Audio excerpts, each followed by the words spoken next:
উম্মতের দল। এই দুনিয়াতে যতগুলি ধর্ম আছে প্রত্যেকটা ধর্মের তো বিভিন্ন গ্রন্থ আছে। আজও পর্যন্ত দুনিয়াতে কোনো ধর্মগ্রন্থের হাফেজ পাওয়া গেছে না, ঠিক কিনা জোরে কোন? কিন্তু 30 পারা কোরআনের হাফেজ আল্লাহর নবীর যুগ থেকে পর্যন্ত চুল পরিমাণ কোনো অভাব নাই। লক্ষ লক্ষ কোটি কোটি হাফেজ দুনিয়াতে অতিক্রম করতেছে, আবার আসবে আবার যাবে, ঠিক কিনা জোরে কোন? আল্লাহ পাক রব্বুল আলামিন বলে এটা হলো কোরআনের একটা মুআজিজা বরকত, সেটা আমি আল্লাহ তাআলা দান করলাম। এই জন্য আমাদের সবার দরকার আমি আমার সন্তানকে সবার আগে আল্লাহর পরিচয় দিয়া, আমি আমার সন্তানকে আল্লাহর পরিচয় দিয়া বড় বানাইবো। আমি আমার সন্তানকে নবীর পরিচয় দিয়া বড় বানাইবো। আমি আমার সন্তানকে মাদ্রাসার পরিচয় দিয়া বড় বানাইবো। আমি আমার সন্তানকে হক্কানি উলামা ইকরামের পরিচয় দিয়া বড় বানাইবো। আমি আমার সন্তানকে নামাজের পরিচয় দিয়া বড় বানাই। আমি আমার সন্তানকে উলামা ইকরামের পরিচয় দিয়া বড় বানাই। তখন আমার সন্তানটা আমার জন্য ভালো হবে, জাতির জন্যও ভালো হবে, ঠিক কিনা জোরে কর? এই জন্য আল্লাহ পাক রব্বুল আলামিন বলেন আমার পরিচয়টা বান্দা তোমার আগে জানা দরকার। আল্লাহর পরিচয়টা মানুষ ভালো করে জানার আগে নামাজ পড়তে মন চাইবে না। আল্লাহর পরিচয়টা মানুষ ভালো করে জানার আগে আমল করতে মন চাই না। আল্লাহর পরিচয়টা মানুষ সবার আগে ভালো করে জানার আগে বান্দা আমলওয়ালা হতে মন চাই না। আল্লাহর পরিচয় যখন বান্দা ভালো করে বুঝার মতো বুঝবে, ওই সময় বান্দার দিলটা আল্লাহর জন্য কাঁদবে, ঠিক কিনা জোরে কোন? এই জন্য আল্লাহ তাআলা বলে বান্দা আমল করার আগে আমি আল্লাহ তাআলাকে আগে চিনো। আমি আল্লাহকে যখন তুমি চিনতে পারবা, আমি আল্লাহকে চিনতে পারার পর বান্দা আমল করতে মন চাইবা। এই জন্য আল্লাহর পরিচয় যদি আমাদের সন্তানদেরকে দিতে হয়, বিশ্ববিদ্যালয় দৌড়াই লাভ হবে না, ইডেন কলেজের দিকে দৌড়াইলে কোনো লাভ নাই। আল্লাহর পরিচয় সন্তানকে দেওয়ার জন্য, আল্লাহর পরিচয় সন্তানকে বুঝাবার জন্য, আল্লাহর নবীর পরিচয় বুঝাবার জন্য, ও নবীর উম্মত ধর্মের পরিচয় সন্তানকে বুঝাবার জন্য, নামাজের পরিচয় সন্তানকে বুঝাবার জন্য, এক কথায় ধর্মীয় পরিচয়টা সন্তানকে বুঝাবার জন্য হক্কানি উলামা ইকরামের দ্বারা পরিচালিত মাদ্রাসার সঙ্গে সম্পর্ক রাখার দরকার আছে না? না আমার ভাই, তাহলে আমরা এতক্ষণে বুঝলাম সবার আগে একটা মানুষের জন্য সবার আগে দরকার কার পরিচয় জানা। দুনিয়ার মানুষের পরিচয় না জানলে জাহান্নামী হওয়া লাগবে না। এমপি মন্ত্রীকে না চিনলে জাহান্নামে যাওয়া লাগবে না। আমি আমার নেতাকে না চিনলে জাহান্নামে যাওয়া লাগবে না। কিন্তু আল্লাহকে না চিনিয়া যদি কবরে যাও জাহান্নামে যাওয়া লাগবে। নবীকে না চিনিয়া যদি কবরে যাও জাহান্নামে যাওয়া লাগবে। উলামা ইকরামের মোহাব্বত না নিয়ে কবরে গেলে জাহান্নামে যাওয়া লাগবে। এই জন্য নিজেকে জান্নাতি বানাইতে যদি চাও, আল্লাহকে বন্ধু বানাইতে যদি চাও, এ নবীকে বন্ধু বানাইতে যদি চাও, অন্ধকার কবর জান্নাতওয়ালা কবর যদি চাও, আল্লাহর মোহাব্বত এবং নবীর মোহাব্বতওয়ালা হইয়া, সুন্দর আমলওয়ালা হইয়া, আল্লাহ এবং নবীর পরিচয় জানিয়া, হক্কানি উলামা ইকরামের আদর্শে পরামর্শে চলিয়া নিজের ঈমানটাকে সুন্দর বানাইয়া অন্ধকার কবরে যাওয়ার জোরে বলেন দরকার আছে না? না আমি আপনাদের সামনে পবিত্র কোরআনে হাকিম থেকে ছোট একটা সূরা তিলাওয়াত করলাম। নবী পাকের জবান মুবারক থেকে নিঃসৃত হাদিসে পাক থেকে একটা হাদিস তিলাওয়াত করলাম। দুটিকে সামনে রেখে কিছুক্ষণ সময় কথা বলার চেষ্টা করব ইনশাআল্লাহ। আল্লাহ পাক আমাকে মনোযোগ দিয়া বুঝাবার উদ্দেশ্যে বলার, আপনাদেরকেও মনোযোগ দিয়া কথাগুলি বুঝার উদ্দেশ্যে শ্রবণ করার তৌফিক আল্লাহ সকলকে দান করেন। মোহাব্বতে বলি আমিন। আরো জোরে বলেন আমিন। আমার ভাই, এই পৃথিবীতে আল্লাহ তাআলা আমাদেরকে যতগুলো নিয়ামত আল্লাহ আমাদেরকে দিয়েছেন, এর মধ্যে অন্যতম একটা নিয়ামত হলো আল্লাহ যে আমাদেরকে দুনিয়াতে হায়াতের জীবন দিলেন। এটা খুব গুরুত্বপূর্ণ একটা দামি সম্পদ, আল্লাহর তরফ থেকে বিশেষ এক নিয়ামত। আল্লাহ তাআলার কোরআন আপনি আজকে মানতে পারেন নাই, এক সপ্তাহ পরে মানার সুযোগ আছে। আল্লাহ হেদায়েত দিলে আপনি নামাজ পড়েন না, এক সপ্তাহ পরে নামাজ পড়তে পারবেন, আল্লাহ তৌফিক দান করবেন। এটা হলো কোরআনের আমল। কোরআনে কারিমের আমল হলো দুই প্রকার। কয় প্রকার? একটা হলো কোরআনের তিলাওয়াতের আমল, আর একটা হলো কোরআনের বিধানের আমল। কয়টা বললাম? এই কথাগুলি সব ওয়াস্ত মনে রাখতে পারবেন না, মাঝে মাঝে কিছু কথা মনে রাখবেন, এগুলি মরণ পর্যন্ত দরকার। কোরআনের আমল কয় প্রকার? আপনারা কি ঘুমাইতেছেন নাকি? তো আল্লাহর হস্তে মূর্তির মতো বুবার মতো বইয়ে না থাকে, একটু জব দিয়েন। কোরআনের আমল কয় প্রকার? অনেকে দেখছি বইয়ে বইয়ে বুট খাইতেছেন, এটা কি বুট খাওয়ার জায়গা? কোরআনের আমল কয় প্রকার? একটা হলো তিলাওয়াতের আমল, আর একটা হলো বিধানের আমল। নামাজ পড়া কোরআনের বিধান কিনা? নামাজ পড়া কোরআনের বিধান, যাকাত দেওয়া কোরআনের বিধান, হজ করা কোরআনের বিধান, পর্দা কোরআনের বিধান, এমন কোরআনের বিভিন্ন হুকুম বিধান আছে। ওই বিধানগুলি যখন কেউ মানবে তখন সে কোরআনের বিধানের আমল করলো। আর একটা হলো কোরআনের তিলাওয়াতের আমল, প্রতিদিন কমপক্ষে একটি আয়াতও যদি কেউ তিলাওয়াত করে তো সারাদিনের হক আদায় করলো। তো কোরআনের আমল, কোরআনের তিলাওয়াতের আমলটা করা মোটামুটি সহজ, কোরআনের বিধানের আমলটা করা কঠিন। বিশেষ করে আমাদের বাংলাদেশের ভিতরে সরকার বাহাদুর থেকে নিয়ে চৌকিদার পর্যন্ত সরকারি কোয়ালিটির যে মানুষগুলি বা সরকার সাইটের যে মানুষ, ওরা কোরআনের তিলাওয়াতের আমল করতে ভালোবাসে, কিন্তু কোরআনের বিধানের আমলের বেলায় ওদেরকে লাইট দিয়া খুঁজাও পাওয়া যায় না। এই জন্য আমরা কোরআনের তিলাওয়াতের আমলও করব, কোরআনের বিধানের আমলও করব ইনশাআল্লাহ। তো যেই বিষয়টা বলতে চাইছিলাম, দুনিয়াতে যে আল্লাহ আমাদেরকে সময় দিলেন, হায়াত, এটা খুব দামি সম্পদ, অনেক দামি একটা জিনিস। কথার কথা কোরআন আজকে মানতে পারেন নাই, এক সপ্তাহ পরে মানার সুযোগ আছে। আপনি কথার কথা পর্দা একটা মহিলা আজকে করে নাই, এক মাস পরে পর্দার বিধানের আমল করার সুযোগ আছে না নাই? আপনার ঘরবাড়ি ভেঙে চুরমার হয়ে গেল, এক মাস, 2 মাস, 1 বছর পরে ঘরবাড়ি বানাবার সুযোগ আছে না নাই? আপনার বিজনেস ছিল 5 লক্ষ কোটি টাকার, বিজনেস নষ্ট হয়ে গেছে করোনার যাতায়। 5 বছর বা 1 বছর পরে বিজনেস আবার সুন্দর করে শুরু করার সুবিধা আছে না নাই? আপনার জমি ছিল 2000 একর জমি, ওই রাষ্ট্রীয় মাল চুরি টুরি করে জমাইছেন আর কি। আফসুস, একটা লোকে 2000 একর জমির মালিক 2 বছরে কেমনে হয়? এত আল্লাহ না। ওই আপনি আমার সম্পদ চুরি কইরা পাহাড় করেছে। তো এই সম্পদ মনে করেন দুদকের মামলায় পইরা কথার কথা সম্পদ বাজেয়াপ্ত হয়ে গেছে। তো আপনি চেষ্টা করলে 2-3 বছর বা 5 বছর চেষ্টা করে আবার ওই সম্পদ জোড়াবার সুযোগ আছে না নাই? মানে সরকারে দইরা জেলে নিছে, আবার বাটপারি সিটারি কইরা জেল থেকে চুইটা ওই আগের মতো চুরি কইরা আবার 2000 একরে মালিক হয়ে গেছে। কথার কথা আল্লাহ পাক রব্বুল আলামিন বলে, বান্দা আমি আল্লাহ তাআলা তোমাদেরকে এমন একটা দামি জিনিস দিলাম, সেটার কোনো সম্মান মর্যাদা ভালো করে বুঝো। আল্লাহ পাক রব্বুল আলামিন বলে, বান্দা তোমার সম্পদ চলে যাওয়ার পরে সম্পদ আবার জুড়াইতে পারবা। আল্লাহ পাক রব্বুল আলামিন বলে, গোলাপ তোমার দুনিয়ার সুন্দরী বিবিটাও যদি তোমার মারা যায়, আবার তুমি একটা সুন্দর যুবতী সন্তান বিয়ে করতে পারবা, সম্ভব। আল্লাহ পাক রব্বুল আলামিন বুঝাইতে চাই, গোলাম তোমার হাত পায়ের অঙ্গ প্রত্যঙ্গ যদি বান্দা তোমার নষ্ট হয়ে যায়, আবার সুন্দর করে চিকিৎসার মাধ্যমে সেগুলি আবার পুনরায় ভালো বানাইতে পারবা। তোমার ঘরবাড়ি নষ্ট হয়ে যাওয়ার পরে আবার বানাইতে পারবা। ওরে বান্দা তোমার বিজনেস না নষ্ট হয়ে যাওয়ার পরে আবার বানাইতে পারবা। তোমার জমি জামা সব নষ্ট হয়ে যাওয়ার পরে আবার জোড়াইতে পারবা, সম্ভব হবে, এটা অসম্ভবের কিছু নাই। আল্লাহ পাক রব্বুল আলামিন বলেন, ও গোলাম আমি আল্লাহ তাআলা যে তোমাদেরকে দুনিয়াতে হায়াতের জীবন দিলাম, আমি আল্লাহ যে তোমাদেরকে 50টা বছরে হায়াতের জীবন আমি আল্লাহ দিলাম, ওরে বান্দা ওই সময়টা হলো বরফের টুকরার মতো।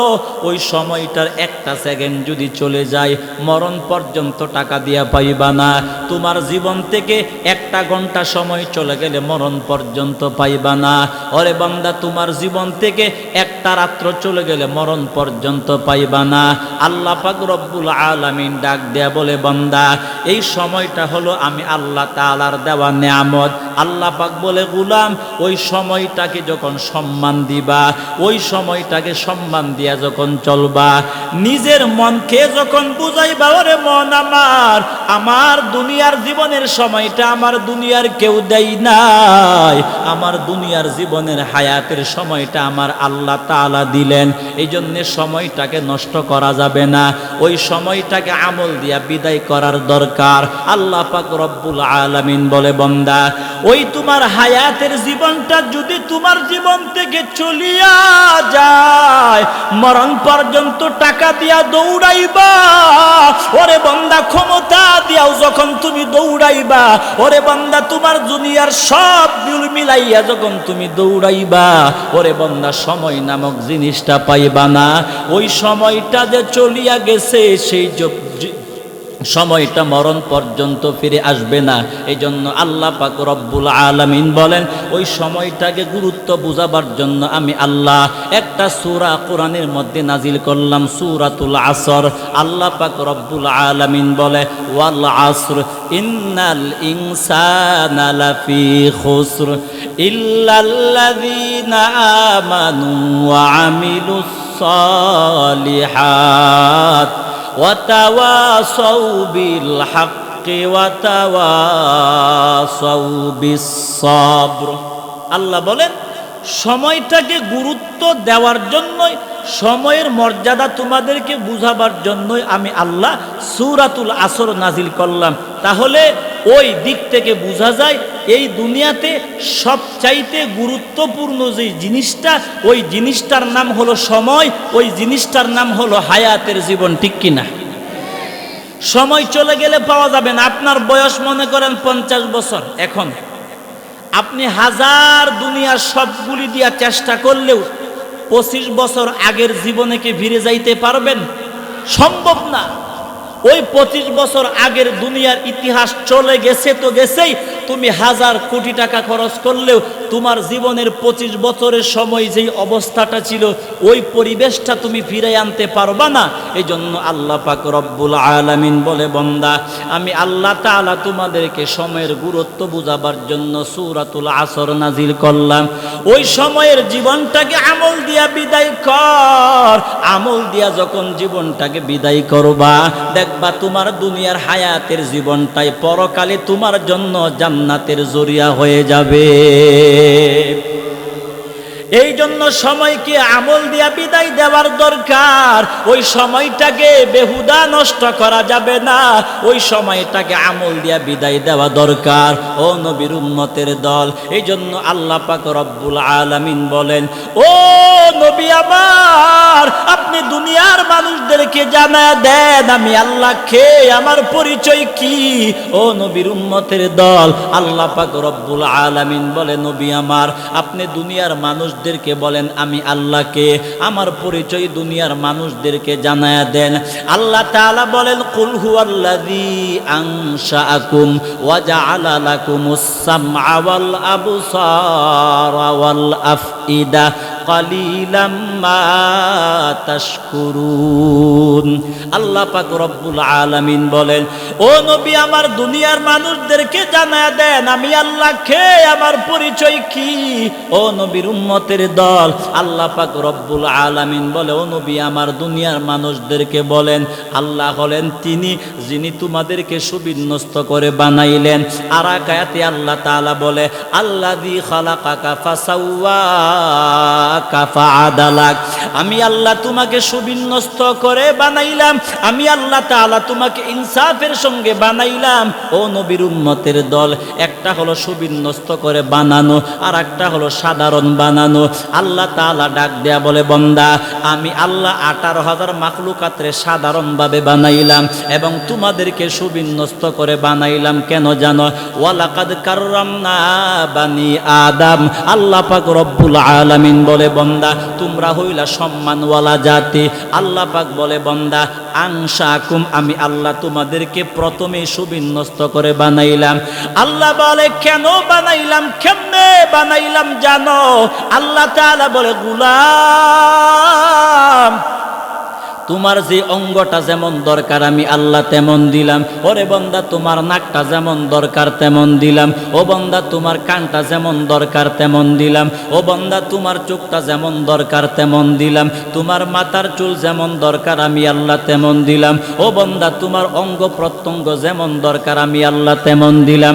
আল্লাহ পাক বলে গোলাম আমি আল্লাহ তোমাকে সুবিন্যস্ত করে সুন্দর করে বানাইলাম। এরপরে আল্লাহ তাআলা বলে ওয়াজআলা লাকুমুস সামআ, আমি আল্লাহ তাআলা তোমাদেরকে দুইটা চক্ষু দুইটা কান দান করলাম বিভিন্ন কথা শোনার জন্য।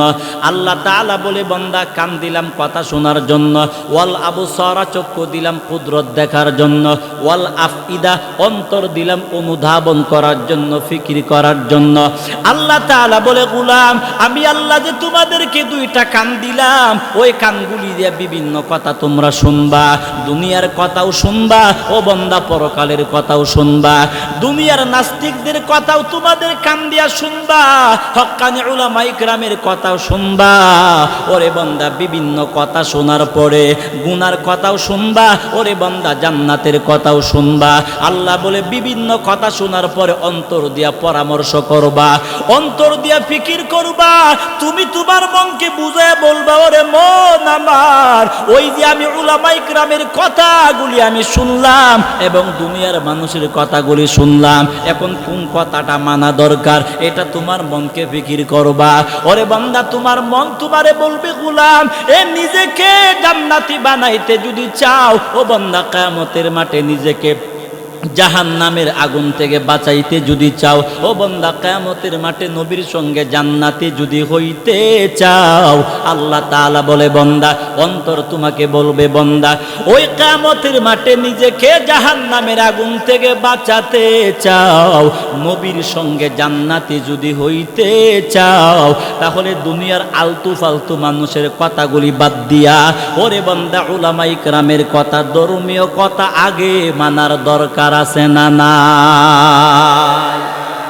দুনিয়ার কথা বাদ দিলে তোমাকে জাহান্নামে যাওয়া লাগবে না, উলামায়ে ইকরামের কথা বাদ দিলে জাহান্নামে যাওয়া লাগবে, ধর্মের কথা বাদ দিলে জাহান্নামে যাওয়া লাগবে। এই জন্য আল্লাহ তাআলা বলে বান্দা আমি আল্লাহ কান দিলাম বিভিন্ন কথা শুনবা, ওই কথাগুলি শোনার পরে দৌড় দেওয়া যাবে না। আল্লাহ বলে ওয়াল আফইদা কলব দিলাম পরামর্শ করার জন্য। আল্লাহ বলে 2 নাম্বার ওই কি বলে চক্ষু দিলাম কুদরত দেখার জন্য।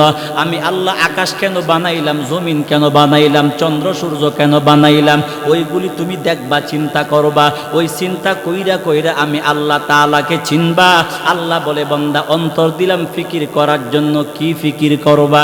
নিজেকে নিয়ে ফিকির করবা, আমি নিজেকে জান্নাতি বানাইতে পারলাম কিনা, আমি নিজেকে জাহান্নামের আগুন থেকে বাঁচাইতে পারলাম কিনা, আমি আমার সন্তানকে সুন্নতওয়ালা সন্তান বানাইতে পারলাম কিনা, আমি আমার বিবিটাকে পর্দাওয়ালা বিবি বানাইতে পারলাম কিনা, আমি আমার জীবনটাকে নবীওয়ালা জীবন বানাইতে পারলাম কিনা নাকি পারি নাই, আমি আমার নিজেকে আল্লাহওয়ালা বানাইতে পারলাম নাকি পারি নাই। ওরে বান্দা নিজের গোবর নিয়ে চিন্তা করবা, ঈমান নিয়ে চিন্তা করবা, আমল নিয়ে চিন্তা করবা।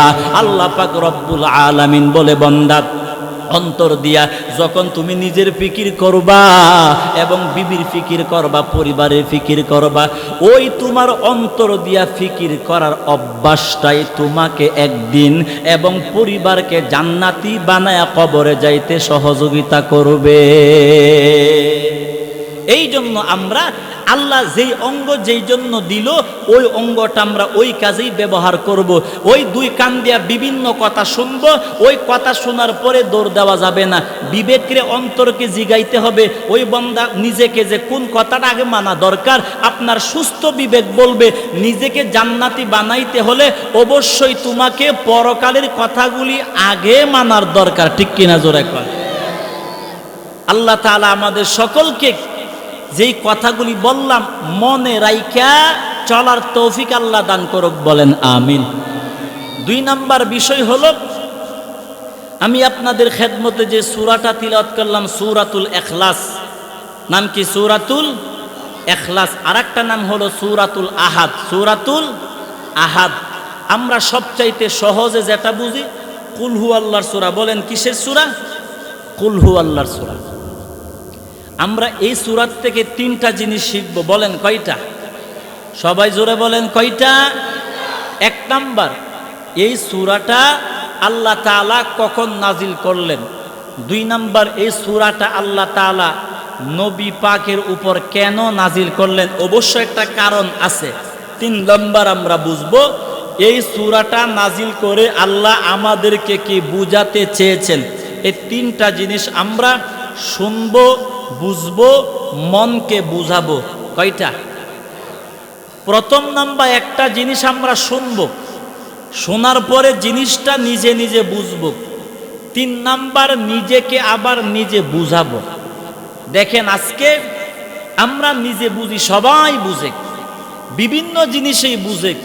হক্কানি উলামা ইকরামকে বিনা দোষে মিথ্যা তুহমত দিয়া, মিথ্যা কেস দিয়া জেলখানার ভিতরে আবদ্ধ করে রাখা, দিনের পর দিন, মাসের পর মাস, বৎসরের পর বৎসর জুলুম করা, এটা যারা করতেছে ওরা কিন্তু বুঝতেছে যে এটা গুনাহ। এরপরেও গুনাহ কেন করতেছে? নিজের মনকে বুঝাতে ব্যর্থ, ঠিক কিনা? নিজে বুঝা এক জিনিস, নিজের মনকে বুঝানো আর এক জিনিস। নিজে বুঝা এক জিনিস, মনকে বুঝানো আর এক জিনিস। একটা মানুষ যেদিন তার মনকে বুঝাতে সক্ষম, ওই দিন তার মনটাও তাকে জান্নাতে পৌঁছাইতে সক্ষম হবে। সুবহানাল্লাহ। এই জন্য আমি আমার মনকে আগে বুঝাতে হবে। আমি যখন আমার মনকে বুঝাতে পারবো, তখন আমার মন আমাকে বুঝায়া বুঝায়া জান্নাতে পৌঁছাইতে সক্ষম হবে, ঠিক কিনা? আমার ভাই, এই দুনিয়াতে মানুষ জন্ম হওয়ার পরেই সর্বপ্রথম মানুষ যেই শিক্ষাটা সর্বপ্রথম মানুষের দরকার, এই পৃথিবীতে একটা মানুষ দুনিয়াতে জন্ম হওয়ার পরেই মোটামুটি বুঝমান হওয়ার আগ থেকে যেই পরিচয়টা সবার আগে মানুষ বুঝা দরকার, জানা দরকার, মনকে বুঝানো দরকার, ওই পরিচয়টা হলো এই পৃথিবীতে সবার আগে মানুষ সর্বপ্রথম আল্লাহর পরিচয়টা মানুষ জানা দরকার, ঠিক কিনা? আমরা কি করি? সন্তান যখন ছোটবেলায় থাকে, আমরা সন্তানকে ডাক দিয়া বলি, ও সন্তান আমার, ওই যে তুমি দূরে তাকায়া দেখো, ওই যে মানুষটা দেখা যায় সেটা তোমার মামা লাগে, ওই সন্তানটা দেখা যায় তোমার ভাই, ওই সন্তানটা তোমার খালা, ওই সন্তানটা তোমার মা, ওই সন্তানটা তোমার বাবা, ওই মানুষটা তোমার চাচা লাগে, ওই মানুষটা তোমার দাদা লাগে। বিভিন্ন সন্তানকে বিভিন্ন পরিচয় শিখায়, কিন্তু আল্লাহর পয়গম্বর বলে না না, সন্তানকে দুনিয়াতে জন্ম হওয়ার পরে সন্তানকে সবার আগে তোমরা আল্লাহর পরিচয় শিখাইবা। জোরে কোন ঠিক কিনা? ও নবীর উম্মতের দল, একটা মানুষ যখন সবার আগে আল্লাহর পরিচয় শিখবে, একটা মানুষ যখন সবার আগে বুঝবে আমার আল্লাহকে, আমার আল্লাহ বিষয়টা কি, আমাকে দুনিয়া থেকে বানাইছে, আকাশ বাতাস কে বানাইলো, চন্দ্র সূর্য কে বানাইলো, আল্লাহর পরিচয় যখন আমরা সন্তানকে শিখাবো, তখন সন্তানটা ছোটবেলার থেকে আল্লাহর পরিচয় নিয়ে, বড়টা ছোটবেলার থেকে আল্লাহর পরিচয় নিয়ে যে সন্তানটা বড় হবে, ওই সন্তানটাকে নাস্তিকের বাচ্চারা উল্টা পাল্টা শিক্ষা দিয়া সন্তানটাকে ইসলাম ধর্ম থেকে দূরে সরাইতে পারবে না, ঠিক কিনা? কারণ ছেলেটা ছোটবেলার থেকে জানছে যে আমার আল্লাহ একজন অবশ্যই আছে, ওই আমার আল্লাহ আমাকে বানাইছে, মানে সবিস্তারে যখন সে পরিচয় জানবে, বুঝবে, ওই মানুষটাকে ডক্টর কি বলে, বান্দরের বংশধর জাফর ইকবালের মতো অসভ্য চরিত্রহীন মানুষরা উল্টা পাল্টা শিক্ষা দিয়েও ওই সন্তানটাকে আল্লাহর পথ থেকে বিমুখ করতে পারবে না। ও নবীর উম্মতের দল, এই বিষয়টা আমাদের বোঝা দরকার, মনকে বুঝাবার দরকার। এই সন্তানকে তুমি শিখাইবা, ও সন্তান আমার, আল্লাহ বানাইছে, ও সন্তান চাঁদের আলো আল্লাহ বানাইছে, ও সন্তান ওই জিনিসগুলি তোমার আল্লাহ বানাইলো। ছোটবেলার থেকে যখন আল্লাহর পরিচয় দিয়া দিয়া যখন আমরা সন্তানকে বড় বানাবো, তখন আমার সন্তানটা বড় হওয়ার পরে বেআমলি হবে না, আমার সন্তানটা নাস্তিক হবে না, আমার সন্তানটা উল্টা পাল্টা শিক্ষা গ্রহণ করবে না। ও নবীর উম্মতের দল, এই জন্য আল্লাহ পাক রব্বুল আলামিন বলে, বান্দা আর রহমানু আল্লামাল কুরআন খালাকাল ইনসানা আল্লামাহুল বায়ান। আল্লাহ তাআলা বলে বান্দা আমি আল্লাহ দয়া মায়া রহমানওয়ালা দয়াওয়ালা রহমান আমি আল্লাহ তোমাদেরকে বানাইলাম। আল্লাহ তাআলা বলে বান্দা মানুষকে বানাবার আগেই কোরআন শিক্ষা দেওয়ার মতো যোগ্যতা, কোরআন গ্রহণ করার মতো যোগ্যতা আমি আল্লাহ রূহের জগতে আমি আল্লাহ মানুষকে দান করে দিলাম। সুবহানাল্লাহ। ও নবীর উম্মতের দল, এই দুনিয়াতে যতগুলি ধর্ম আছে প্রত্যেকটা ধর্মের তো বিভিন্ন গ্রন্থ আছে। আজও পর্যন্ত দুনিয়াতে কোনো ধর্মগ্রন্থের হাফেজ পাওয়া গেছে না, ঠিক কিনা জোরে কোন? কিন্তু 30 পারা কোরআনের হাফেজ আল্লাহর নবীর যুগ থেকে পর্যন্ত চুল পরিমাণ কোনো অভাব নাই। লক্ষ লক্ষ কোটি কোটি হাফেজ দুনিয়াতে অতিক্রম করতেছে, আবার আসবে আবার যাবে, ঠিক কিনা জোরে কোন? আল্লাহ পাক রব্বুল আলামিন বলে এটা হলো কোরআনের একটা মুআজিজা বরকত, সেটা আমি আল্লাহ তাআলা দান করলাম। এই জন্য আমাদের সবার দরকার আমি আমার সন্তানকে সবার আগে আল্লাহর পরিচয় দিয়া আমি আমার সন্তানকে আল্লাহর পরিচয় দিয়া বড় বানাইবো। আমি আমার সন্তানকে নবীর পরিচয় দিয়া বড় বানাইবো। আমি আমার সন্তানকে মাদ্রাসার পরিচয় দিয়া বড় বানাইবো। আমি আমার সন্তানকে হক্কানি উলামা ইকরামের পরিচয় দিয়া বড় বানাইবো। আমি আমার সন্তানকে নামাজের পরিচয় দিয়া বড় বানাই। আমি আমার সন্তানকে উলামা ইকরামের পরিচয় দিয়া বড় বানাই। তখন আমার সন্তানটা আমার জন্য ভালো হবে, জাতির জন্যও ভালো হবে, ঠিক কিনা জোরে কর? এই জন্য আল্লাহ পাক রব্বুল আলামিন বলেন আমার পরিচয়টা বান্দা তোমার আগে জানা দরকার। আল্লাহর পরিচয়টা মানুষ ভালো করে জানার আগে নামাজ পড়তে মন চাইবে না। আল্লাহর পরিচয়টা মানুষ ভালো করে জানার আগে আমল করতে মন চাই না। আল্লাহর পরিচয়টা মানুষ সবার আগে ভালো করে জানার আগে বান্দা আমলওয়ালা হতে মন চাই না। আল্লাহর পরিচয় যখন বান্দা ভালো করে বুঝার মতো বুঝবে ওই সময় বান্দার দিলটা আল্লাহর জন্য কাঁদবে, ঠিক কিনা জোরে কোন? এই জন্য আল্লাহ তাআলা বলে বান্দা আমল করার আগে আমি আল্লাহ তাআলাকে আগে চিনো। আমি আল্লাহকে যখন তুমি চিনতে পারবা আমি আল্লাহকে চিনতে পারার পর বান্দা আমল করতে মন চাইবা। এই জন্য আল্লাহর পরিচয় যদি আমাদের সন্তানদেরকে দিতে হয় বিশ্ববিদ্যালয় দৌড়াই লাভ হবে না, ইডেন কলেজের দিকে দৌড়াইলে কোনো লাভ নাই। আল্লাহর পরিচয় সন্তানকে দেওয়ার জন্য, আল্লাহর পরিচয় সন্তানকে বুঝাবার জন্য, আল্লাহর নবীর পরিচয় বুঝাবার জন্য, ও নবীর উম্মত ধর্মের পরিচয় সন্তানকে বুঝাবার জন্য, নামাজের পরিচয় সন্তানকে বুঝাবার জন্য, এক কথায় ধর্মীয় পরিচয়টা সন্তানকে বুঝাবার জন্য হক্কানি উলামা ইকরামের দ্বারা পরিচালিত মাদ্রাসার সঙ্গে সম্পর্ক রাখার দরকার আছে না না? আমার ভাই, তাহলে আমরা এতক্ষণে বুঝলাম সবার আগে একটা মানুষের জন্য সবার আগে দরকার কার পরিচয় জানা। দুনিয়ার মানুষের পরিচয় না জানলে জাহান্নামী হওয়া লাগবে না, এমপি মন্ত্রীকে না চিনলে জাহান্নামে যাওয়া লাগবে না, আমি আমার নেতাকে না চিনলে জাহান্নামে যাওয়া লাগবে না। কিন্তু আল্লাহকে না চিনিয়া যদি কবরে যাও জাহান্নামে যাওয়া লাগবে, নবীকে না চিনিয়া যদি কবরে যাও জাহান্নামে যাওয়া লাগবে, উলামা ইকরামের মোহাব্বত না নিয়ে কবরে গেলে জাহান্নামে যাওয়া লাগবে। এই জন্য নিজেকে জান্নাতি বানাইতে যদি চাও, আল্লাহকে বন্ধু বানাইতে যদি চাও, এ নবীকে বন্ধু বানাইতে যদি চাও, অন্ধকার কবর জান্নাতওয়ালা কবর যদি চাও, আল্লাহর মোহাব্বত এবং নবীর মোহাব্বতওয়ালা হইয়া সুন্দর আমলওয়ালা হইয়া আল্লাহ এবং নবীর পরিচয় জানিয়া হক্কানি উলামা ইকরামের আদর্শে পরামর্শে চলিয়া নিজের ঈমানটাকে সুন্দর বানাইয়া অন্ধকার কবরে যাওয়ার জোরে বলেন দরকার আছে না না? আমার ভাই, ছোট্ট একটা কথা ফাঁকে দে বলে দেই, একটা দেশের জনগণকে, একটা দেশের নাগরিককে পথভ্রষ্ট বা গুমরা করার জন্য সবচাইতে বড় হাতিয়ার হলো শিক্ষা ব্যবস্থাকে উল্টায়া দেওয়া। এর চাইতে সহজ হাতিয়ার পৃথিবীতে নাই, ছিল না, হবেও না। ফেরাউনের নাম আমরা শুনছি। ফেরাউন যখন মিশরের বাদশা হয়ে গেল তো হামাইন একদিন জিগা ফেরাউন, দুস্থ তোমার আর কোনো শখ আসেনি? আমার আর একটা শখ বাকি আছে। বলে কি? ওই শখটা হলো আমি আল্লাহ হতে চাই। কি হতে চাই? তো হামান তুই এই মুহূর্তে যদি কস আমি আল্লাহ, তো দেশের জনগণ তরে মারতে মারতে কত গজ মাটির নিচে নিবে এটা তুই নিজেও জানবে না। এখন কি কর, আমি তো শখ জাগবে।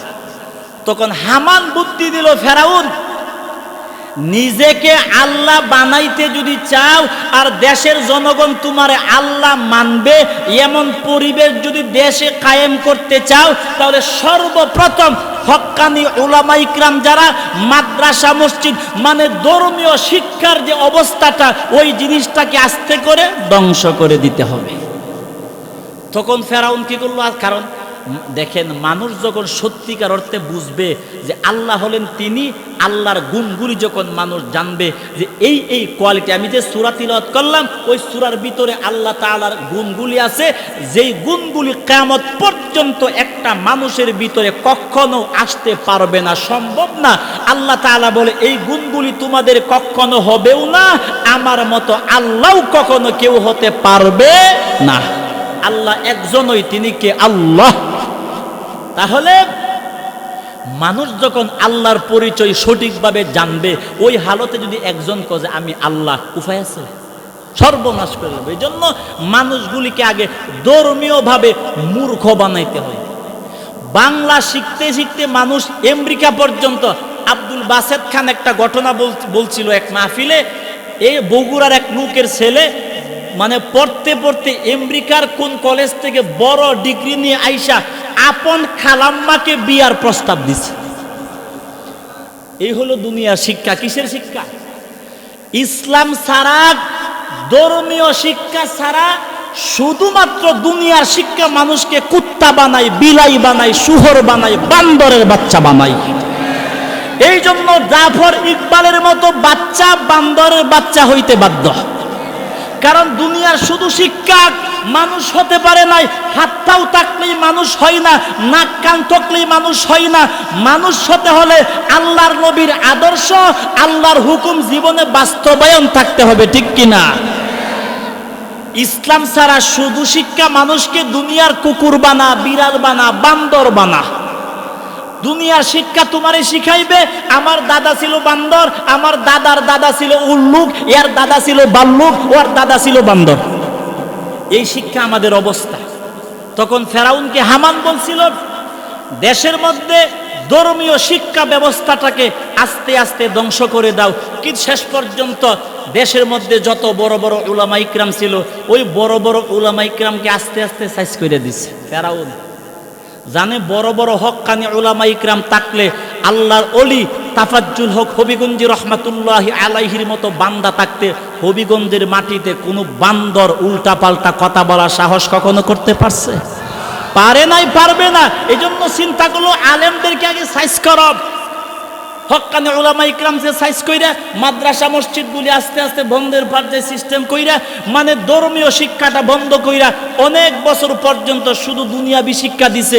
মানুষ যখন ধর্মীয়ভাবে পরিপূর্ণ মূর্খ হয়ে সারছে, তখন হঠাৎ করে ফেরাউন একদিন কয় আনা রাব্বুকুমুল আলা, আমি তো বড় আল্লাহ। আপনি আল্লাহ? মানুষ তো সব মূর্খ। শিক্ষা বন্ধ করে মানুষটা তো সব বান্দর বানায় দিছে আগে। ওই মূর্খ হয়ে সারছে। এরপরে যখন কইছে আমি আল্লাহ, আপনি তো আল্লাহ, আপনি তো আল্লাহ হওয়ার যুক্ত রাখেন, কারণ আমাদেরকে তো আপনি চালান, আপনি তো সবগুলি করেন। এই জন্য আমাদের বাংলাদেশের ভিতরেও এমন একটা সুন্দর সুকৌশলে, গোপনভাবে সুকৌশলে মানুষকে, কারণ একটা ছেলে ভার্সিটির মধ্যে পড়লেও উলামা ইকরামের মহাব্বত আছে না নাই? একটা ছেলে মেয়ে কলেজে পড়লেও নামাজের মহাব্বত আছে, ভার্সিটির মধ্যে পড়লেও মাদ্রাসার মহাব্বত থাকে, আল্লাহর মহাব্বত থাকে, ধর্মের একটা অনুভূতি থাকে। ওই ধর্মীয় অনুভূতিটাকে একদম সমূলে ধ্বংস করে দেওয়ার জন্য শিক্ষা ব্যবস্থাকে উল্টা পাল্টা করতেছে। কিন্তু সম্ভব না। এই দেশের মধ্যে হক্কানি উলামা ইকরাম যতদিন থাকবে ইনশাল্লাহ, ততদিন পর্যন্ত রামবাম বান্দর ভারতের দালালের বাচ্চারা উল্টা পাল্টা শিক্ষানীতি দিয়া এই দেশের তৌহিদি জনতার মনকে ইসলাম থেকে, মাদ্রাসা থেকে, উলামা ইকরাম থেকে, আল্লাহ থেকে, নবীর থেকে, ধর্ম থেকে কখনো বিমুখ করতে পারছিল না, পারবে না, কিয়ামত পর্যন্ত সম্ভব হবে না ইনশাআল্লাহ।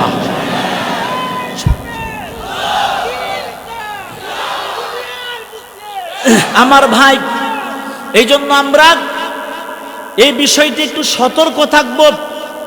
মা বাপ যারা আছেন তাদেরকে বলি, আপনার সন্তান স্কুলে পড়ুক, কি পড়তেছে ওই বিষয়টা আপনি গার্জিয়ান হিসাবে একটু সচেতন হওয়ার দরকার আছে না নাই? আপনি যখন দেখবেন আপনার ছেলে বান্দরের বংশ পড়তেছে, তখন আপনি বলবেন এমন গাদার পড়ালেখা আমার দরকার নাই। যেই শিক্ষার দ্বারা সন্তান আল্লাহ থেকে দূরে যায়, যেই শিক্ষার দ্বারা মানুষ ধর্ম থেকে দূরে যায়, এমন শিক্ষাকে লাত্তি দিয়া বঙ্গোপসাগরে পাঠিয়ে দেওয়ার দরকার। টাকা দিয়ে আমরা গাড়ির ট্যাক্স প্রতি বছর 35,000 টাকা দেওয়া লাগে। আমার কত হাজার? আমার মতো কোটি কোটি মানুষের গাড়ি আছে। আমার দেশে আমার টাকা দিয়া তোর মন মতো শিক্ষা ব্যবস্থার মধ্যে উল্টা পাল্টা করবে সাহস তোরে দিছে কি বান্দর? এজন্য আমরা যখন সবাই যার যার জায়গা থেকে সতর্ক হয়ে যাব, ওই বান্দরের বংশধররা আমাদের ইমানকে নিয়ে সিনিমিনি খেলার সুযোগ আর পাবে না ইনশাআল্লাহ। তাহলে আমার ভাই, আমরা প্রথমে বুঝবো, এই মনকে বুঝাইব মন আল্লাহ তাআলার পরিচয় দরকার। আমি আমার সন্তানকে আল্লাহর পরিচয় দেয়া বড় বানাই, আমি আমার সন্তানকে নবীর পরিচয় দেয়া বড় বানাই, আমি আমার সন্তানকে আল্লাহর পরিচয় দেয়া বড় বানাইব, আমি আমার সন্তানকে নবীর পরিচয় দেয়া বড় বানাইব। আমার নিজের পরিচয়ের ভিতরে আল্লাহ আমার দরকার, আমার সন্তানের ভিতরে আমার আল্লাহ দরকার। মানে ইসলাম ধর্ম নিয়া আল্লাহকে নবীকে মহাব্বতের বন্ধু বানাইয়া, সুন্দর আমল নিয়া এবং সুন্দর ঈমানওয়ালা হইয়া নিজেকে জান্নাতের উপযুক্ত বানায়া অন্ধকার কবরে যাওয়ার দরকার আছে না নাই? ও নবী 570 বছর, কয় বছর? আমার নবীকে আল্লাহ নবী বানাইছে 40 বছর বয়স হওয়ার পর। 570 আর 40 কত? 610। এই 610 বছর পর্যন্ত দুনিয়ার ভিতরে আল্লাহ কোন নবী পাঠান নাই। 610 বছর পর্যন্ত দুনিয়ার মধ্যে কোনো নবী নাই। মানুষকে নামাজের কথা বলার কেউ নাই, মানুষকে রোজার কথা বলার কেউ নাই, মানুষকে যাকাত দেওয়ার কথা বলার কেউ নাই, মানুষকে আল্লাহর গোলামি করার কথা বলার কেউ নাই, মানুষকে দুনিয়াতে গুনাহ থেকে বাইসা থাকার কথা বলার কেউ নাই, মানুষকে চন্দ্র পূজা থেকে বারণ করার কেউ নাই, মানুষকে আল্লাহর কথা বলার কেউ নাই। 610 বছর যখন হয়ে গেল, আমার নবীর বয়স যখন 40 বছর হয়ে গেল, আল্লাহ নবীকে 40 বছর আগে আল্লাহ নবীকে নবুয়তি দেন নাই। আমার নবীর বয়স যখন 40 হয়ে গেল, 40 বছর হওয়ার 6 মাস আগ থেকে নবী আমার হেরা পর্বতে চলে যায়, ধ্যানে মগ্ন হয়। আল্লাহর পয়গম্বর বলে, খাদিজা, নবী আমার বলেন, ও খাদিজা, আমার কেন জানি মন চায় হেরা পর্বতে চইলা যাওয়ার জন্য। ও নবীর উম্মত, আল্লাহ তাআলা বলে, নবী আমার মন তো চাইবে, আমি তো আল্লাহ আপনাকে নবী বানায়া দিব। আল্লাহর পয়গম্বর বলে, খাদিজা, আমার মন চাই হেরা পর্বতে চলে যাওয়ার জন্য। নবী আমার বলেন, খাদিজা গো, আমার কেন জানি মন চাই হেরা পর্বতে যাওয়ার জন্য। নবী আমার হেরা পর্বতে চলিয়া যায়। 5 দিন 6 দিনের খানা নিয়ে পয়গম্বর চলে যায়। আবার মাঝে মধ্যে খাদিজা রাদিয়াল্লাহু আনহা খানা পৌঁছায়া দেয়। আল্লাহর নবী রাহমাতুল লিল আলামিন 6 মাস আগ থেকে হেরা পর্বতে ধ্যানে মগ্ন হয়। আল্লাহর নবী ধ্যানে মগ্ন হওয়ার 40 বছর যখন যেদিন নবীর পূর্ণ হয়ে গেল, আল্লাহ তাআলা বলে, জিবরাইল যাও, আমার পয়গম্বরে আরবির দরবারে যাও। ও জিবরাইল, চলো, আজকে আমি আল্লাহ এমন একজন নবীর কাছে তোমারে পাঠায়া দিব। ও জিবরাইল যাও, আমার পয়গম্বরের কাছে যাও, আমার নবীকে গিয়া বলো সূরাতুল আলাকের 5টা আয়াত আমার নবীর উপর নাজিল করে দাও। পয়গম্বরে জিবরিল আলাইহিস সালাম হাজির হয়ে গেল। আল্লাহর পয়গম্বর কাইসা বলেন, ইকরা ইয়া মুহাম্মদ। নবী আমার বলে, মা আনা বিকারিন। আল্লাহর পয়গম্বরকে জিবরিল আলাইহিস সালাম বলে, নবী আমার পড়েন। নবী বলে, আমি তো পড়তে জানি না। একবার দুইবার বলার পরে আল্লাহ পাক রব্বুল আলামিন বলে, জিবরাইল, আমার নবীর সিনার সঙ্গে তোমার সিনাটারে লাগাইয়া, আল্লাহর নবীর সিনার সঙ্গে লাগাইয়া চাপ দাও। ও জিবরাইল, তোমার সিনাটাকে ওয়াসিতা বানাইয়া, মাধ্যম বানাইয়া, আমি আল্লাহ বরকত এবং রহমত আমি আল্লাহ আমার নবীর সিনা মুবারকের মধ্যে দান করে দিব। নবী আমার বলে, জিবরিল আলাইহিস সালাম আমি নবীকে আঞ্জা দেওয়ার পর পয়গম্বর বলে আমার বড় জ্বর উইঠা গেল। কিন্তু নবী বলে আমাকে আঞ্জা দেওয়ার পর জিবরিল আমিন যখন বললেন আপনি পড়েন, নবী আমার বলে আমি অনর্গল পড়তে লাগলাম। ও নবীর উম্মতের দল, কিন্তু নবী আমার বলে আমার বড় জ্বর উইঠা গেল। অনেক কষ্ট করিয়া আল্লাহর পয়গম্বর হেরা পর্বত থেকে বড় কষ্ট করে নিচের দিকে নামলেন। আল্লাহর নবী আমার খাদিজার হুজরার দিকে আইসা বলে, ও খাদিজা, আমি নবীর জ্বর উইঠা গেছে। ও খাদিজা, তাড়াতাড়ি আমার কম্বল দিয়া আবৃত করিয়া দাও। নবী আমার বলে, খাদিজা জাম্মিলুনি জাম্মিলুনি, আমারে কম্বল দিয়া ডেকে দাও। খাদিজা রাদিয়াল্লাহু আনহা আমার নবীর কম্বল দিয়া ডেকে দিলেন। নবীর কম্বল দিয়া ডাইকা দেওয়ার পর এরপরেও নবী আমার বলে, ও খাদিজা, আল্লাহ তাআলা আমারে নবী বানাইছে, আল্লাহ তাআলা আমাকে পয়গম্বর বানাইলো। আল্লাহ তাআলা বলছে আমাকে নবী মানার জন্য, আল্লাহ তাআলা বলছে আমার কাছে মুসলমান হওয়ার জন্য, আল্লাহ তাআলা বলছে আল্লাহর প্রতি ঈমান গ্রহণ করার জন্য। মানে নবী বারবার খাদিজা রাদিয়াল্লাহু আনহাকে বলতেছে মুসলমান হওয়ার জন্য, নবী মানার জন্য। খাদিজা রাদিয়াল্লাহু আনহা ডাক দিয়া বলে, ও নবী আমার, আল্লাহ আপনাকে নবী বানাইছে, আল্লাহ তাআলা বলছে আপনাকে নবী মানার জন্য, আল্লাহ তাআলা বলছে আপনার কাছে মুসলমান হওয়ার জন্য, আল্লাহর প্রতি ঈমান গ্রহণ করার জন্য। ও নবী আমার, এটা আমাকে বারবার বলার দরকার তো বুঝে ফেললাম। খাদিজা রাদিয়াল্লাহু আনহা বুদ্ধিমতী মহিলা ছিল, আমাদের মা খাদিজা রাদিয়াল্লাহু আনহা ডাক দিয়া বলে, ও নবী আমার, আমাকে আপনি কেন বারবার বলতেছে, আমার কিন্তু বুঝার বাকি নাই। ও নবী আমার, আপনি আমাকে বারবার বলার কারণ আপনি বুঝাইতে যে, ও খাদিজা, আমার কাছে তুই মুসলমান হয়ে যাও। আমি খাদিজা যদি আপনার কাছে মুসলমান না হয়, যদি আপনাকে নবী না মানি, এলাকার মানুষ বলবে তোমার বউ তোমারে নবী মানে না, আমরা কেমনে মানবো? এমন একটা কথা কিন্তু আসতে পারে, ঠিক কিনা জোরে কোন? মানুষ বলবে মুহাম্মদ, এই তোমার বিবি তোমারে নবী মানছে, নবী যদি বলে মানে নাই, ওই সময় বলবে কেমন নবী তুমি হইছো, এই তোমার বিবি তোমারে নবী মানলো না। ওই যদি বলে মুহাম্মদ তোমার কাছে তোমার বিবি মুসলমান হইছে বলে হয় নাই, এটা নবীর জন্য লজ্জার ব্যাপার হবে, ঠিক কিনা জোরে কোন? খাদিজা রাদিয়াল্লাহু আনহা ডাক দেয়া বলে, ও নবী আমার, আমি আপনাকে কখনো লজ্জিত হইতে দেই নাই, আপনাকে আমি লজ্জিত করতে পারবো না। ও নবী আমার, আমি আপনাকে লজ্জিত হতে দিব না। খাদিজা রাদিয়াল্লাহু আনহা বলেন, ও নবী আমার, আমি আপনাকে নবী মানিয়া, আমি আপনাকে নবী বিশ্বাস করিয়া, আমি আপনাকে নবী বিশ্বাস করিয়া, আল্লাহর প্রতি ঈমান গ্রহণ করিয়া, আল্লাহর প্রতি ঈমান বিশ্বাস করিয়া, আপনাকে নবী বিশ্বাস করিয়া সারা দুনিয়ার সমস্ত মানুষের আগে আমি খাদিজা আপনার কাছে মুসলমান হয়ে গেলাম। খাদিজা রাদিয়াল্লাহু আনহা আমার নবীর কাছে যখন মুসলমান হয়ে গেল, আল্লাহর নবীর মনটা খুশি হয়ে গেল, আর নবীর কোনো টেনশন নাই। এবার কাফেররা নবীরে কিছু বলতে পারবে না। আল্লাহর নবী আমার খাদিজা রাদিয়াল্লাহু আনহা নবীর কাছে মুসলমান হওয়ার পরে আর একটা বিষয় ভালো করে জেনে রাখার দরকার, আমার নবীর চাইতে আমাদের মা খাদিজা রাদিয়াল্লাহু আনহা 15 বছরে বয়সে বড় ছিল। এরপরেও পয়গম্বরকে খাদিজা রাদিয়াল্লাহু আনহা মরণ পর্যন্ত কোনোদিন তুমি বলে সম্বোধন করে নাই, আপনি করে বলতেন। 15 বছরে বয়সে বড় হওয়ার পরেও আল্লাহর নবীকে সম্মান দিয়া কথা বলতেন। ওই জিনিসটা কেন করলো জানো? দুনিয়ার নারীদেরকে বুঝায় দিল, ও নারীর দলেরা, এ স্বামী যদি তোমার বয়সে ছোটও হয়, এরপরেও স্বামীর সম্মান আল্লাহ বাড়ায়া দিল, নবী বাড়ায়া দিল, স্বামীকে অসম্মান করা যাবে না। ও নবীর উম্মতের দল, খাদিজা রাদিয়াল্লাহু আনহা বলে, আমি আমার নবীর বয়সে বড় হওয়ার পরেও আমি আমার নবীকে কখনো উল্টা পাল্টা বলি নাই, আমি আমার নবীর কখনো তুমি করে বলি নাই, নবীর সম্মান দিয়া কথা বলছে।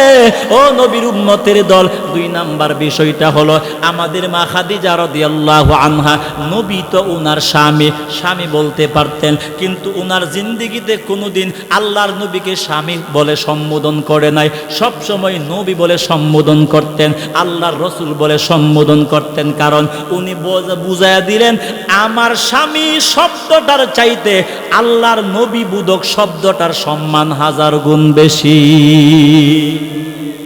আমার ভাই খাদিজা রাদিয়াল্লাহু আনহা নবীরকে যখন মুসলমান হয়ে গেলেন, নবীর মনটা একদম খুশি হয়ে গেল। আল্লাহর পয়গম্বর বের হয়ে গেলেন কওমের কাছে কালিমার দাওয়াত দেওয়ার জন্য। নবী আমার কওমের কাছে গিয়া বলে, ইয়া আইয়ুহান নাস কুলু লা ইলাহা ইল্লাল্লাহু তুফলিহুন। নবী আমার বলে, ও কওমের লোকেরা, আল্লাহ তাআলা ছাড়া কেউ নাই, আল্লাহর প্রতি ঈমান গ্রহণ কর, আমাকে নবী মানো, আমার কাছে মুসলমান হও, উল্টা পাল্টা মূর্তি পূজাগুলি বাদ দাও। ওই কালিমার দাওয়াত যখন নবী কাফেরদেরকে যখন দিতে লাগলেন, যেই সময় যেই প্রেক্ষাপটে নবী কাফেরদেরকে মুশরিকদেরকে কালিমার দাওয়াত দিতেছেন, ঠিক সেই মুহূর্তে রানিং অবস্থায় চলমান বাইতুল্লাহর ভিতরে 360টা মূর্তি ছিল। 360টা। নবী যখন তাদেরকে কালিমার দাওয়াত দিতেছেন যে এক আল্লাহর প্রতি ঈমান গ্রহণ করো, তখন তারা বললেন, মুহাম্মদ তুমি আমাদেরকে যে আল্লাহর প্রতি ঈমান গ্রহণ করার কথা দাওয়াত দিতেছে, ওই আল্লাহ কয়জন? তখন নবী বললেন, ওই আল্লাহ হলো একজন। কয়জন? একজন। একজন বলার পরে কাফেররা মাঝে মধ্যে মুস্কি হাসে, আবার ডাক দেয়া বলে, মুহাম্মদ আগে মনে করতাম তোমার বুদ্ধি শুদ্ধি মোটামুটি কিছু আছে, এখন দেখি নাই। বলে কেন? তখন ডাক দেয়া বলে, তুমি দেখো আমাদের অলরেডি 360টা আল্লাহ আছে, ও দেহ 360টা আল্লাহ বাদ দিয়া কেউ কি এক আল্লাহর দিকে যাবে? এটা তোমার বিবেক দিয়া বল।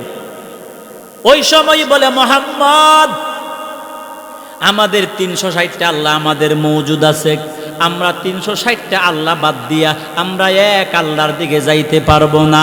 আল্লাহর পয়গম্বরকে ডাক দেয়া বলে, মুহাম্মদ এ তোমার কালিমার দাওয়াত আমাদের কাছে চলবে না, এ তোমার কালিমার দাওয়াত আমাদেরকে দিও না, উল্টা পাল্টা কথা আমাদেরকে বলে কোনো লাভ হবে না। আমাদের 360টা আল্লাহ বাদ দিয়া এক আল্লাহর দিকে আমরা যাব না। এক দুইটা কাফের হঠাৎ করে মাঝখান দিয়ে বলে উঠলো, মুহাম্মদ আর একটা পরামর্শ বলে বলেন। ওই পরামর্শটা হলো, তোমার আল্লাহ তো একজন কনফার্ম। বলে হ্যাঁ একজন।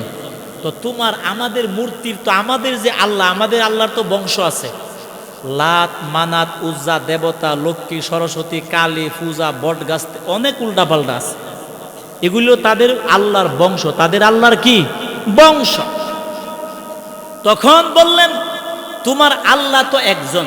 বলে হ্যাঁ। তো তোমার আল্লাহর বংশটা বড় আছে, তোমার আল্লাহর বংশটা যদি বড় তাহে দেখি, তোমার আল্লাহর বংশটা যদি আমাদের 360 আল্লাহর থেকে বেশি হয়, তাহলে আমরা 360 আল্লাহ বাদ দিয়া তোমার আল্লাহর বংশ বেশি হবার কারণে তোমার আল্লাহর প্রতি ঈমান গ্রহণ করব। তো তুমি এখন আমাদেরকে বলো, তোমার আল্লাহর বংশের আলোচনাটা আমাদেরকে করো।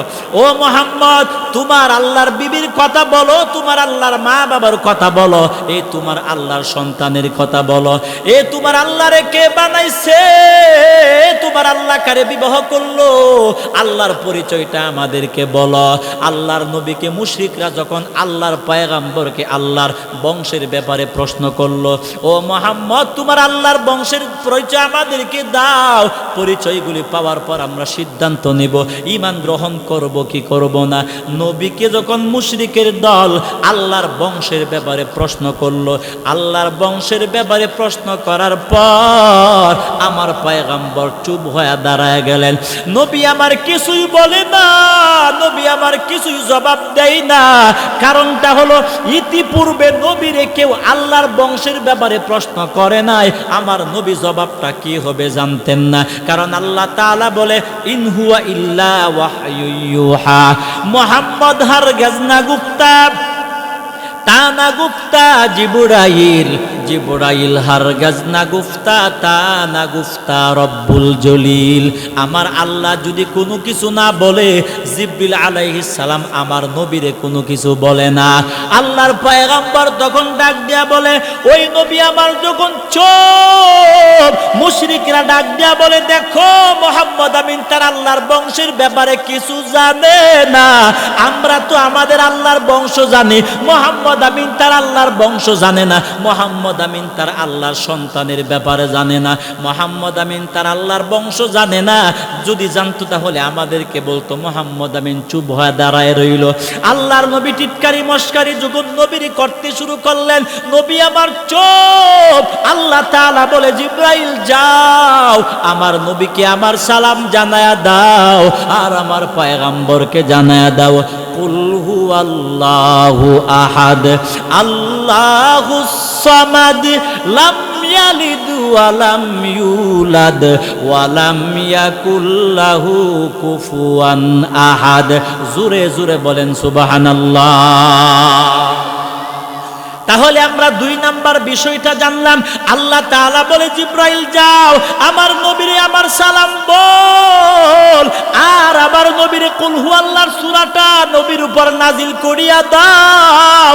আর নবীকে বলো ওই সূরাটা তিলাওয়াত করে তাদেরকে শোনায় দেওয়ার জন্য।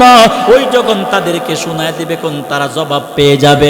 যখন সূরাটা নাজিল হয়ে গেল, নবী আমার যখন কোরআনের সূরাটা তিলাওয়াত করতে লাগলো, আরব দেশের মানুষ তো তারা ভাষা বুঝে, আরবি শব্দের অর্থ তারা ভালো করে বুঝে। নবী যখন কোরআনের সূরাটা তিলাওয়াত করে তাদেরকে শোনায়া দিল, যাদের মন ভালো ওরা নবীর কাছে মুসলমান হয়ে গেছে, যাদের মন ভালো না ওরা চেহারাটা লজ্জিত অবস্থায় ওই তার আল্লাহর নবীর কাছ থেকে দূর হয়ে গেল। তাহলে আমরা 2 নাম্বার বিষয়টা বুঝলাম। এই কুল হুয়াল্লাহর সূরাটা আল্লাহ নবীর উপর কেন নাজিল করলেন?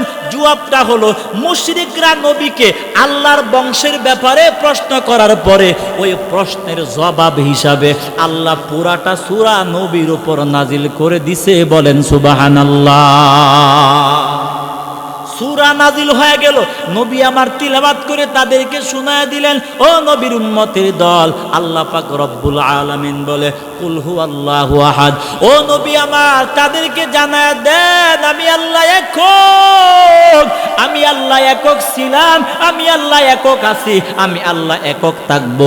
আমি আল্লাহ ছাড়া দ্বিতীয় কোনো আল্লাহ ছিল না, না কিয়ামত পর্যন্ত হবেও না। আল্লাহ তাআলা বলে, নবী আমার তাদেরকে বলেন, কাল কত প্রকার?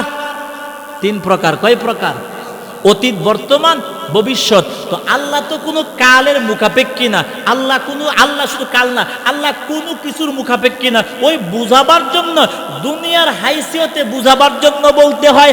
আল্লাহ তাআলা বলেন, কুল হুয়াল্লাহু আহাদ। ও নবী আমার তাদেরকে বলে দেন, আমি আল্লাহ একক ছিলাম তখন যখন দুনিয়ার কোনো অস্তিত্বও ছিল না, আকাশ জমিনের গন্ধও ছিল না, ওই জমিন কেউ বানাইছে না। মানে দুনিয়ার জীবনের যখন পৃথিবীর অস্তিত্বও যখন ছিল না, তখনও আমার আল্লাহ ছিল কয়জন? জোরে বলেন। আল্লাহ তাআলা বলে, নবী আমার এখন দুনিয়া বানাইছে, আকাশ জমিন বানাইছে আমি আল্লাহ। এখন দুনিয়া সবগুলি আছে, এখনো আমি আল্লাহ আছি কয়জন? আবার দুনিয়া থাকবে না। কুল্লু মান আলাইহা ফান ওয়া ইয়াবকা ওয়াজহু রাব্বিকা যুল জালালি ওয়াল ইকরাম। আল্লাহ বলে, আবার কিয়ামতের আগে এমন এক সময় আসবে, চন্দ্র সূর্য থাকবে না, ধ্বংস হয়ে যাবে, গোটা দুনিয়া থাকবে না। আল্লাহ বলে, ওই সময়ও আমি আল্লাহ থাকবো কয়জন? তাহলে আমাদের আকীদা, আমাদের বিশ্বাস, ওই যে আগে বলছিলাম, জবান দিয়ে আল্লাহকে চিনা যাবে না। আল্লাহকে চিনতে চাও, বিশ্বাস দিয়া চিনতে হবে। আল্লাহকে চিনতে হবে আকীদার বিশ্বাস দিয়া, মন থেকে আল্লাহকে চিনতে হবে। তাহলে আমরা বিশ্বাসটা এইভাবে করব, আমার আল্লাহ একক ছিল, আছে, থাকবে। আমার আল্লাহ ছাড়া দ্বিতীয় কোনো আল্লাহ ছিল না, বর্তমানেও নাই, কিয়ামত পর্যন্ত হবেও না। দ্বিতীয় কোনো আল্লাহ হওয়ার চুল পরিমাণ কোনো সম্ভাবনা নাই। তাহলে আল্লাহ তাআলা বলে, বান্দা আমি আল্লাহ যে একজন, কয়জন? আল্লাহ বলে এইটা তোমরা কুল হু আল্লাহ সূরা দিয়া বিশ্বাস করতে যদি একটু কষ্ট হয়, আল্লাহ বলে একটা উদাহরণ দিয়া সহজে বুঝায় দেই। আল্লাহ পাক রব্বুল আলামিন বলে লাউ কানা ফীহিমা আলিহাতুন ইল্লাল্লাহ লা ফাসাদাতা। আল্লাহ পাক বলে গোলাম আমি আল্লাহ ছাড়া আর একজন আল্লাহ যদি থাকতো, নাই তো যদি থাকতো, আল্লাহ বলে আমি ছাড়া আর একজন আল্লাহ যদি থাকতো লা ফাসাদাতা ফিল আরদ। আল্লাহ তাআলা বলেন আকাশ এবং জমিনে ফিতনা হইতো। কেমনে হইতো জানেন? এক আল্লাহ বলতো পূর্ব দিকে সূর্য উঠাও, আর এক আল্লাহ বলতো না আজকে সূর্য দক্ষিণ দিকে উঠবে। তখন দুই আল্লাহর মধ্যে লাগলো ঝগড়া। তখন দুই আল্লাহ বলবে দুজনের ক্ষমতা ঠিক থাকুক। তখন দেখা গেছে সূর্য দুইটা, পূর্ব দিকে একটা, দক্ষিণ দিকে একটা, কারণ আল্লাহ তো দুইজন। অথবা দেখা যাইতো সূর্য পূর্ব দিকে উঠছে একটা, দক্ষিণ দিকে দুইটা তিনটা উঠে গেছে। এমন উল্টা পাল্টা হবার সম্ভাবনা ছিল কি না? কারণ আল্লাহ তো কয়জন? যদি দুইজন হইতো তাহলে দুনো আল্লাহর ক্ষমতাই তো দেখাইতো। আল্লাহ তাআলা বুঝাইতে চাই পৃথিবীর সূর্যলগ্ন থেকে পর্যন্ত সূর্য টাইম মতো উড়ে, টাইম মতো অস্ত যায়। কি বলে তোমার গাছ টাইম মতো ফল দেয়, নদী টাইম মতো জ্বর হয়, টাইম মতো আবার বাটা হয়। মানে গোটা জগতের সিস্টেমটা একটা সুন্দর নিজামের ভিতর দিয়া চলতেছে। আল্লাহ বুঝাইতেছেন কোটি কোটি বছর পর্যন্ত উল্টা পাল্টা যেহেতু হয় নাই, এটাই সবচাইতে বড় প্রমাণ আমি আল্লাহ ছাড়া দ্বিতীয় কোনো আল্লাহ আছে নাই। এক মিনিটে আমি শেষ করে দেই।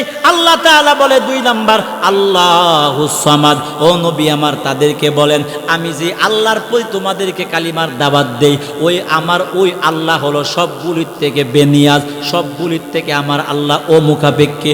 মানে আল্লাহ কখনো আমাদের কাছে চুল পরিমাণ দরকার নাই, কিন্তু আমাদের 24 ঘন্টা দরকার আছে কার কাছে? একদম সহজে বুঝা। আল্লাহ তাআলা বলে দুনিয়ার মাখলুকের কাছে আমার কোনো প্রয়োজন নাই, সমস্ত মাখলুকের প্রয়োজন কার কাছে? আল্লাহ বলে আমি স্বয়ং সম্পূর্ণ, আমারে কেউ বানান নাই, আমি নিজে নিজেই স্বয়ং সম্পূর্ণ। আল্লাহ 2 নাম্বার আয়াত দিয়ে বুঝাইছে তোমরা যে 360টারে আল্লাহ মানো, এ তোমাদের আল্লাহ তোমাদের মুখাপেক্ষী। মানে তোমরা তোমাদের আল্লাহ শরীরটারে ফেক দিয়া লেপে টেপে না বানাইলে তোমার আল্লাহ নিজে নিজে হইতে পারে না। কিন্তু আমি আল্লাহরে কেউ বানাই নাই, আমি আল্লাহ নিজেই স্বয়ং সম্পূর্ণ, বরং গোটা জগৎ আমি আল্লাহ বানাইছি, ঠিক কিনা? আল্লাহ তাআলা 3 নাম্বার বলে লাম ইয়ালিদ ওয়া লাম ইউলাদ।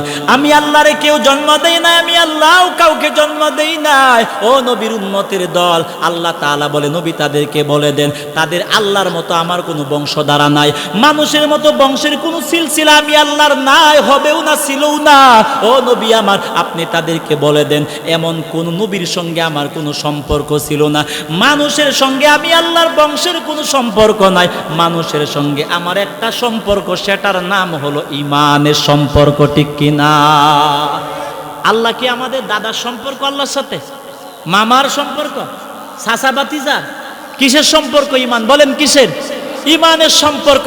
আল্লাহ 3 নাম্বার আয়াত দিয়ে বুঝাইলো আমি আল্লাহর সঙ্গে যার ঈমানের সম্পর্ক ভালো জান্নাতে যাবে, ঈমানের সম্পর্ক নাই সোজা জাহান্নাম, ঠিক কিনা?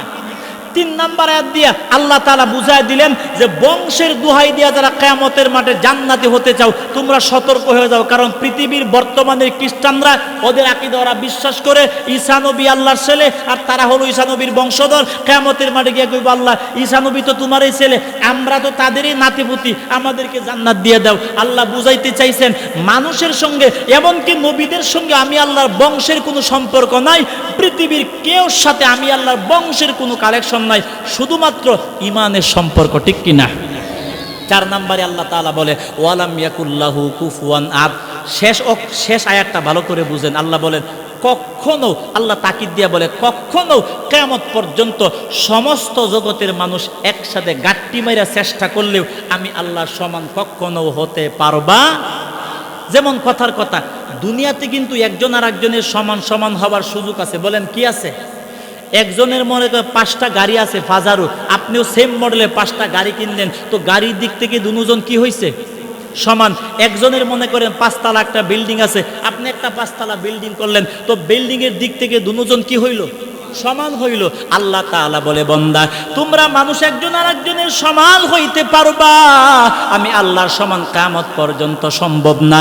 মানে আমি আল্লাহ এত বড়, আমি আল্লাহ এত মহান, আমার সমান কখনো সম্ভব না। আমি আল্লাহ আকাশ বানাইলাম, তোমরা কিয়ামত পর্যন্ত পারবা না, সম্ভব হতে পারবা না।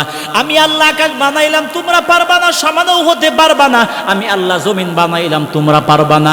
আমি আল্লাহ চন্দ্র সূর্য বানাইলাম, তোমরা পারবা না। আমি আল্লাহ পাহাড় বানাইলাম, তোমরা পারবা না। আমি আল্লাহ সাগর বানাইলাম, তোমরা পারবা না। মানে আমি আল্লাহ দুনিয়াতে যা যা বানাইলাম একটাও তোমরা কখনো বানাইতে পারবা না। আমি আল্লাহর সমানও হতে পারবা। 4 নম্বর আয়াত দিয়ে আল্লাহ একটা জিনিস আমাদেরকে শিক্ষা দিলেন, সেটা হলো, ভালো করে বুঝেন, তালিমান লিল উম্মাহ, উম্মতের জন্য শিক্ষা। আল্লাহ 4 নম্বর আয়াত দিয়ে বুঝাইছে যে আমি আল্লাহর সমান সমান কখনো কোনোদিন কোনো দিক থেকে 3টা জিনিস কখনো কোনোদিন কোনো কাইফিয়তে সম্ভব না, আমার সমান সমান হইতে পারবা না। সুতরাং সমান যেহেতু হইতে পারবা না, ফাল্লাফাল্লি করে লাভ নাই। আমি আল্লাহর সামনে, ধর্মের সামনে নিজেকে স্যালেন্ডার করে আমি আল্লাহর সামনে নিজেকে নত করে দাও, তাহলে দয়া পাইবা। আর দয়া যখন পাইবা, আমি আল্লাহ তোমাদেরকে অতি সহজে জান্নাতের মেহমান আমি আল্লাহ বানায় দেব। ঠিক কিনা জোরে কোন? আল্লাহ তাআলা আমাদের সকলকে মরণ পর্যন্ত আল্লাহ তাআলার যে কথাগুলি বললাম, আল্লাহ তাআলার গুণ সিফাতের বিশ্বাসের সাথে অন্তরকে দিয়া সুন্দর আমল এবং ঈমানওয়ালা হইয়া জান্নাতের উপযুক্ত হইয়া আল্লাহর মহাব্বতে, নবীর মহাব্বত নিয়া জান্নাতওয়ালা কবর তৈরি করে ইন্তেকাল করার তৌফিক আল্লাহ দান করুক। আমরা বলি আমিন। মাহফিল আল্লাহ কবুল করুক। সার্বিক